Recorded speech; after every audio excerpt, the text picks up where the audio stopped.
Assalamualaikum warahmatullahi wabarakatuh. Waalaikumsalam warahmatullahi wabarakatuh. Kembali lagi kita ngobrol-ngobrol bareng ya. Ya. Sama aku Iva Ya. dan yang udah dari sebelahku Wijayanto, ayahnya Iva. Kembali kita di Femcast, Family Podcast. Aku tanyain ya. Aku jawab ya, Nah. Oke. Ya.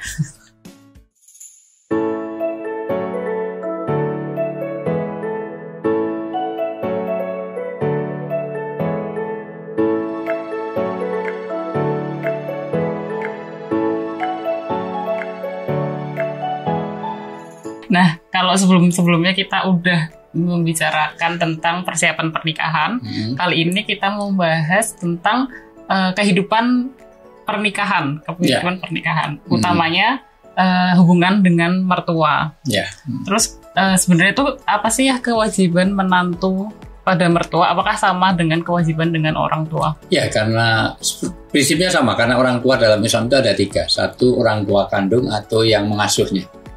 Yang kedua, artinya siapapun yang menyusui, yang mengasuh, yang memfasilitasi itu juga orang tua. Yang kedua adalah mertua, karena anak turun dan kinship kekerabatan kita kan dari mertua juga. Dan yang ketiga adalah bagaimana orang yang berjasa dalam hidup kita. Tentu siapapun yang pernah punya jasa, baik itu para kiai, para ustadz, para guru yang dia pernah membimbing kita, itu juga orang tua kita. Kalau gitu langsung pertanyaan aja. Ya. Saya sudah menikah, tapi belum punya rumah sendiri. Ya. Sehingga saya tinggal bersama saudara. Proses pembangunan rumah dan bisnis saya menjadi tidak karuan karena efek pandemi. Sekarang mertua saya terlalu ikut campur dengan masalah saya sampai membuat keputusan ini itu tanpa musyawarah dengan saya sebagai suami. Istri saya juga dijemput tanpa bilang ke saya. Sekarang posisi istri di rumah orang tuanya. Apa yang sebaiknya saya lakukan sebagai suami, Ustadz? Pertama, memang semua orang mengalami dampak terhadap krisis. Artinya pandemi ini kan membuat orang krisis. Nah, karena tidak ada satu orang pun di dunia ini yang siap dengan corona.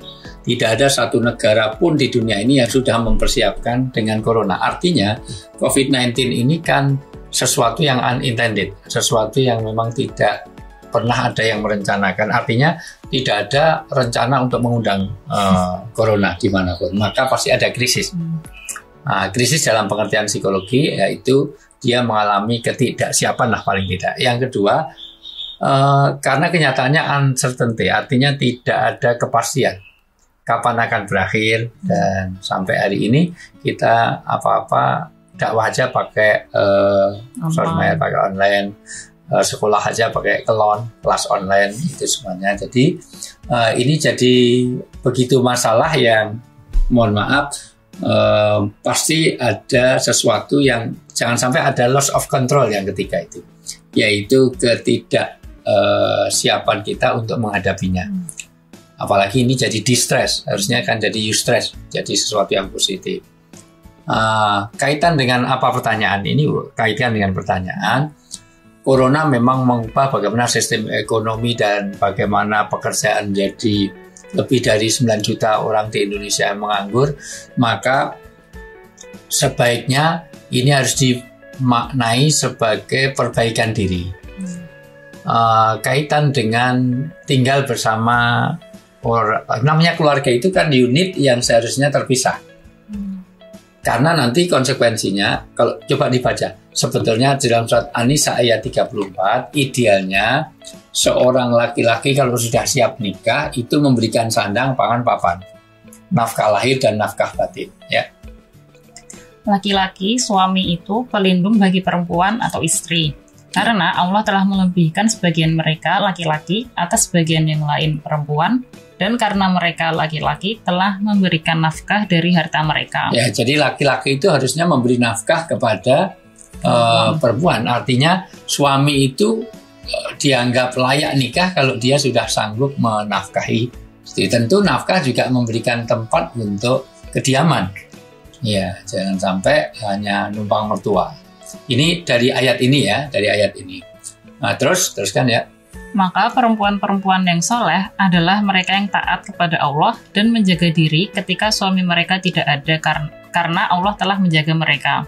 Ya, Ya, jadi harusnya dia taat pada suami, bukan taat kepada orang tua. Dalam pengertian, ketaatan pada orang tua itu harus seizin suami. Maka sebaiknya kalau dia rumah sendiri, ini kan tadinya berawal karena dia numpang di tempat orang lain.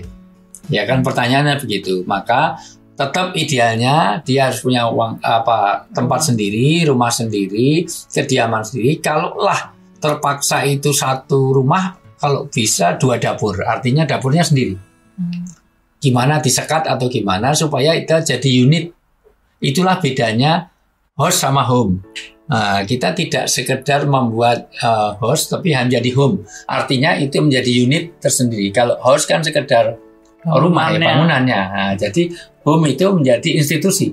Nah, sebaiknya kalau orang sudah nikah itu membuat home, maka ada istilah home sweet home itu karena memang itu satu lembaga tersendiri. Nah, artinya institusi sendiri yang terpisah dengan mertua, terpisah dengan saudara, itu seharusnya. Yang ketiga, karena kalau kumpul begitu, itu harus diperhatikan hubungan dengan ipar.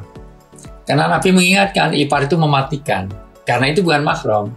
Kan harus menjaga jarak, menjaga aurat, menjaga itu semuanya. Tidak bisa kita main asal itu. Masih lumayan kalau iparnya itu, tapi kan itu juga keluarga kan, karena itu. Jadi itu jadi masalah mahram dan tidak mahram. Maka hati-hati terhadap ipar itu, terus tetap berdoa, tetap mengusahakan untuk bisa tinggal sendiri. Bagaimana kalau istri tadi diambil orang tua, maka harus dijelaskan baik-baik. Dulu ketika dinikahi kan memang dia mengambil tanggung jawab. Kalau awalnya orang nikah itu adalah sebelum nikah anak perempuan itu surga nerakanya ditanggung oleh orang tuanya, maka sejak nikah itu diambil tanggung jawab itu. Tanggung jawabnya kepada suami. Maka langkah berikutnya itu harus kasih tahu kepada mertuanya. Ini mau boleh dinikahi apa enggak? Dinikahi kok diambil lagi. Itu gimana itu? Nah, itu dengan cara baik-baik tentu, karena hormat kepada mertua itu juga bagian dari hormat kepada orang tua. Gitu. Mungkin kan mertuanya juga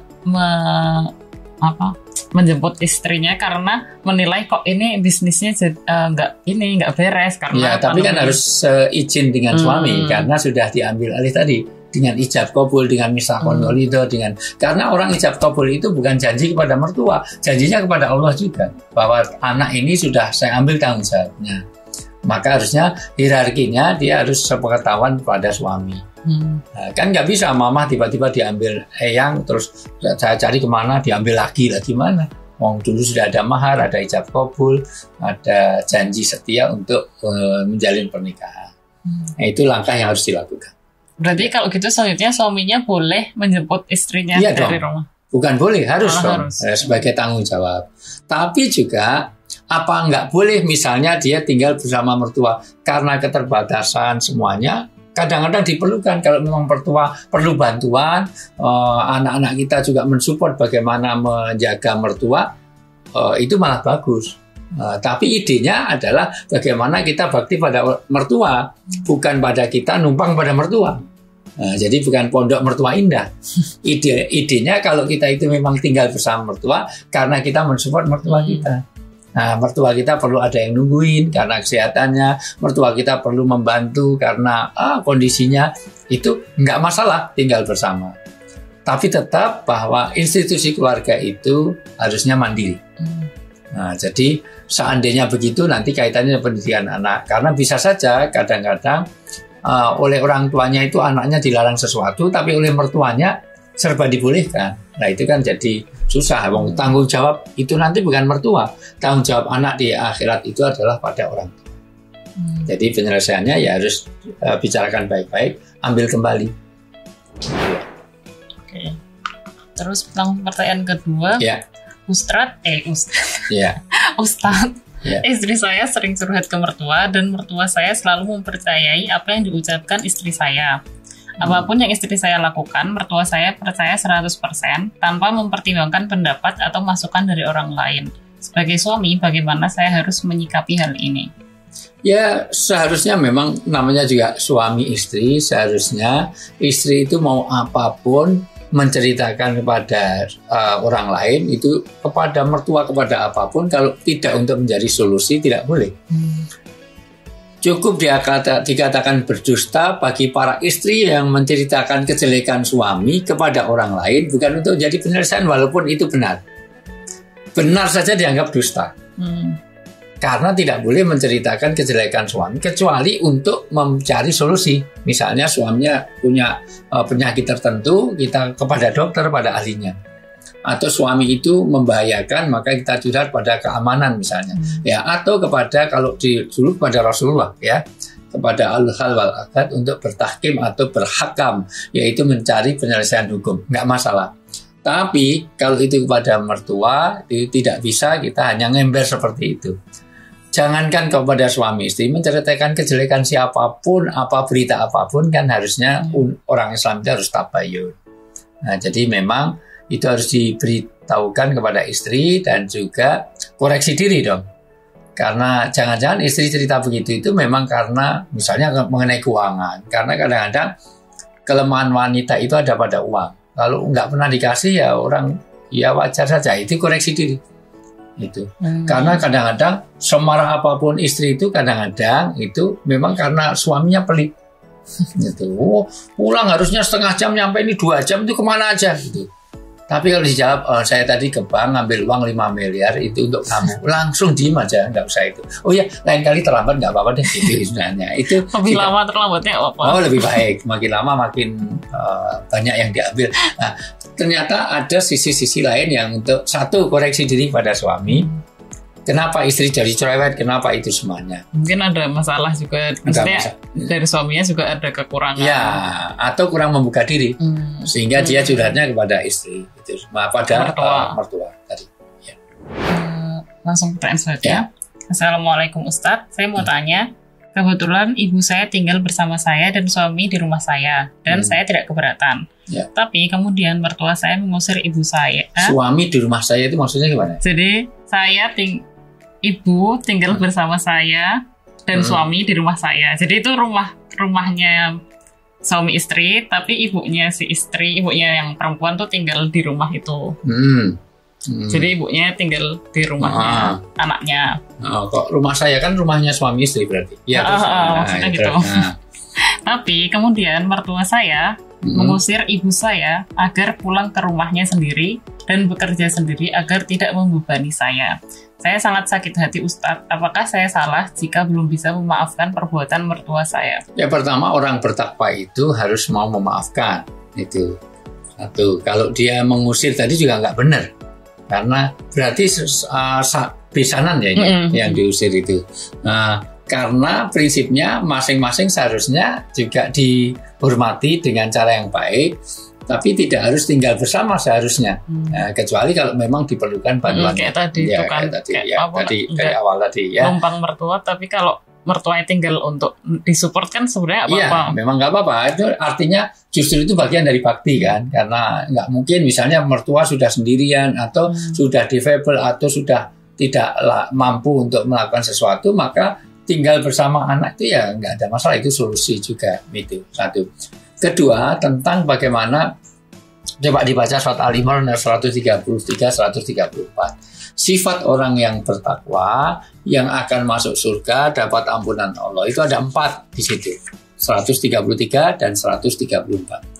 Dan bersegeralah kamu mencari ampunan dari Tuhanmu dan mendapatkan surga yang luasnya seluas langit dan bumi yang disediakan bagi orang-orang yang bertakwa. Ada 3 hal. 1, dapat ampunan. 2, dapat surga yang seluas langit dan bumi kepada 1 orang loh. Segitu luasnya. Sangat luas sekali, itu lapang sekali. Sekarang itu beli tanah cuma 1.000 meter aja, tidak ada yang kuat keluarga muda. Ini seluas langit dan bumi disediakan untuk orang yang bertakwa. Nah, 3 ini itu surga, kemudian ampunan, akan dapat semuanya bebas dari tuntutan apapun, dan disediakan untuk orang yang bertakwa, punya sifat 4 harusnya. Diteruskan 134, yaitu orang yang berinfak baik di waktu lapang maupun sempit, dan orang-orang yang menahan amarah mereka dan memaafkan kesalahan orang lain. Dan Allah mencintai orang yang berbuat kebaikan. Adanya 4. 1, dia senantiasa sedekah, peduli pada orang lain. Yang kedua, kalau dia bisa memaafkan orang lain. Yang ketiga adalah dia menahan amarah. Yang keempat, senantiasa dalam kebaikan. Kalau kita melihat surat Al-Imran 134 ini, begini orang yang seharusnya bertakwa. Maka tidak benar kalau Anda pengen surga, pengen dapat ampunan, ya harus ngampuni orang lain. Nah, nanti di ayat lain dikatakan, kalau kamu tidak mau mengampuni orang lain, apakah kamu tidak ingin diampuni juga oleh Allah? Allah aja maha pengampun-pengampunan. Kalau kamu pengen diampuni, ya kamu harus bisa mengampuni orang lain. Gitu. Ya. Jadi kayak gitu. Berarti mungkin solusinya membicarakan baik-baik dulu antara, mungkin kan mertuanya juga nggak tahu kalau ternyata ibunya itu tinggal di situ. Jadi ya artinya mungkin ada miskomunikasi, ada semuanya, atau ada sebab-sebab lain. Gitu. Artinya ya, tapi memang mengumpulkan kedua orang tua itu jadi berat kan, gitu. Itu karena kaitannya membebani tadi ya, tunjukkan bahwa beban untuk orang tua itu bagian dari bakti, gitu. Ya, dua-duanya harus dihormati. Karena kan tidak bisa membedakan antara orang tua sendiri dengan mertua itu ya sama-sama orang tua kita, gitu. Pertanyaan terakhir. Saya ingin bertanya Ustadz, beberapa waktu yang lalu ada pertengkaran hebat di rumah tangga kami, melibatkan orang tua saya dan suami saya. Orang tua saya marah besar dan ibu pergi dari rumah. Ibu saya bilang tidak akan pulang ke rumah kalau suami saya belum pergi dari rumah. Di sisi lain, suami saya bertanya ke saya disuruh memilih mau ikut suami atau ibu saya. Saya harus bagaimana Ustadz? Mohon bantuannya. Itu bukan pilihan. Pilih ibu atau pilih ini. Pilih dua-duanya. Nah, jadi pilih ibumu apa pilih aku? Ya pilih kamu dan pilih ibumu. Artinya sama-sama. Ibu dengan suami itu sama-sama harus dibakti.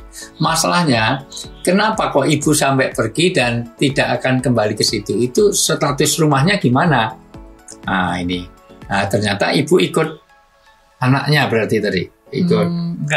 Nggak ada. Ya, ini karena nggak ada kejelasan, ini susahnya kalau pertanyaan tertulis. Tapi paling tidak harus kompromi. Karena bagaimana juga ridho Allah, ridho walidain. Ridhonya Allah pada ridho orang tuanya.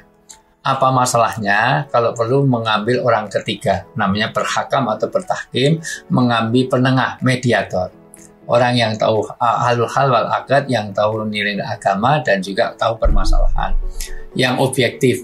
Karena kadang-kadang kalau orang yang punya masalah dengan punya masalah itu bertemu, terjadilah pertengkaran. Maka diperlukan orang ketiga yang objektif, yang tahu agama. Nah, karena ini masalahnya tidak bisa hanya sekedar diomongkan, tetapi harus betul-betul dimediasi. Artinya tidak cukup. Masalahnya apa? Karena ada asap pasti ada api. Tidak mungkin ibu-ibu tiba meninggalkan marah. Lah marahnya karena apa? Harus dijelaskan. Itunya dulu yang diselesaikan. Iya. Jadi kalau ternyata dia setiap ada makanan dihabisin, asalnya nggak makan berhari-hari misalnya. Nah berarti harus diselesaikan dengan memberi makanan yang lebih. Atau karena apa? Itu. Ibu marah besar karena apa? Kalau tidur nggak sama anaknya malah sama ibunya. Marah kamu tidur lebih hangat ibu karena ternyata ibunya lebih gemuk misalnya lah. Itu anak ibu itu terlalu ramping jadi saya kurang hangat ini musim hujan ya. Misalnya ini kan sesuatu yang apapun masalahnya harus dicari akarnya dulu. Jadi tidak mungkin kita memberikan solusi kalau tidak tahu akar masalahnya dulu. Ya. Tapi yang jelas suami atau ibu itu bukan pilihan, maksudnya harusnya tidak boleh memberikan opsi gitu. Pilih ibumu pilih aku, kan nggak bisa seperti itu. Bersuami istri ini bukan masalah beli barang. Ini mau lombok atau pilih lombok cabai apa merica itu, karena pedesnya sama-sama pedes tapi kan beda. Itu bukan suatu pilihan untuk beli. Artinya dua-duanya. Nah, bersuami istri itu harus hormat kepada ibunya, dan juga bagaimana hormat kepada ibunya juga harus memperhatikan istrinya. Gitu. Jadi hubungannya, karena ini bukan sesuatu opsi, tetapi memang dua-duanya harus dibaiki, ya. Gitu. Udah selesai pertanyaan. Ya. Aku mau menyimpulkan sih, kayak kemarin kan kita udah membahas tentang persiapan nikah ya. Ya. Terus ini pernikahannya sendiri. Terus ternyata tuh banyak banget hal yang kayak gini itu kan sebenarnya juga perlu dipersiapkan hubungan orang tua mertua. Dan itulah makanya. Dari awal orang nikah itu bukan masalah segera nikahnya saja, tergesa-gesanya. Segera ya, tapi jangan tergesa-gesa. Dalam pengertian memang pernikahan itu perlu persiapan.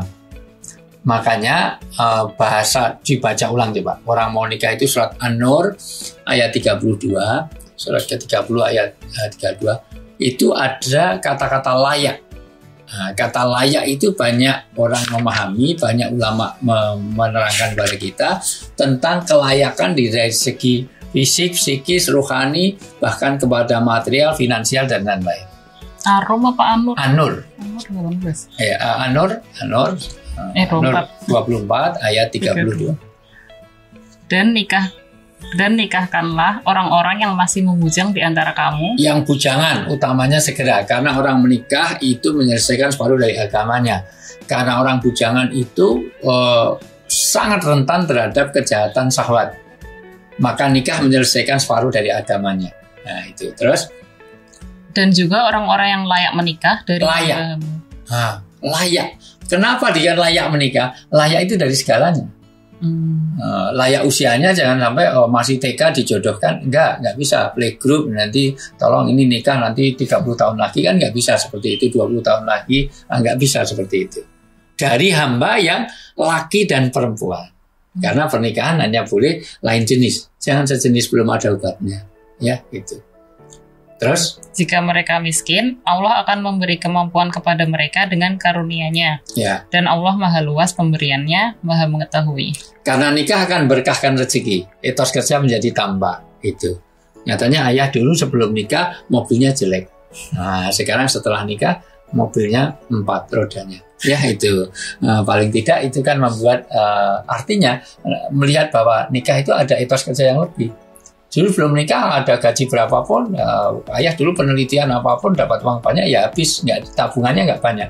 Begitu nikah nambah nabung, nambah segala macam. Jadi ada pohon kita bertamu ke tempat orang, pohon aja minta pohon untuk apa? Untuk ditanam di rumah. Artinya apa? Ada kebetulan ada itu semuanya. Ya, gitu. Sudah mikir ke depannya. Mikir itu. Dulu ayah mau beli apa-apa langsung beli aja. Sekarang mikir anak gimana? Ternyata Mbak Iva masih perlu mau beli apa, beli ini, beli itu. Akhirnya ditahan dulu. Nah, jadi makanya ayah kalau pergi kemana-mana kadang-kadang nggak bawa oleh-oleh itu karena mikir mending untuk biayai pendidikan anak. Gitu, ya. Alasan kalau itu. Bukan, daripada oleh-oleh nggak ada artinya kan gitu. Ya. Oke. Kayaknya udah cukup pertanyaannya. Ya. Mungkin jadi tadi intinya adalah bahwa kalau misalnya udah berkeluarga, itu kepala keluarganya jadi suaminya. Jadi misalkan tadi aku juga mau nanya ini, kalau misalnya tadi hidupnya tuh bareng mertuanya, berarti kan itu ada 2 kepala keluarga. Iya. Berarti kan otomatis yang dipatuhi itu yang ditaati lebih. Hierarkinya kepada suami. Nah, makanya itu harus ada institusi yang jelas. Artinya walaupun misalnya satu rumah itu kalau bisa ya ini institusinya dua ini antara keluarga dari mertua, ini ada keluarga mertua dan keluarga kita gitu. Harus jelas supaya nanti, karena ini kaitan dengan pertanggungjawaban. Karena kesalahan mertua itu tidak jadi tanggung jawab dari menantu.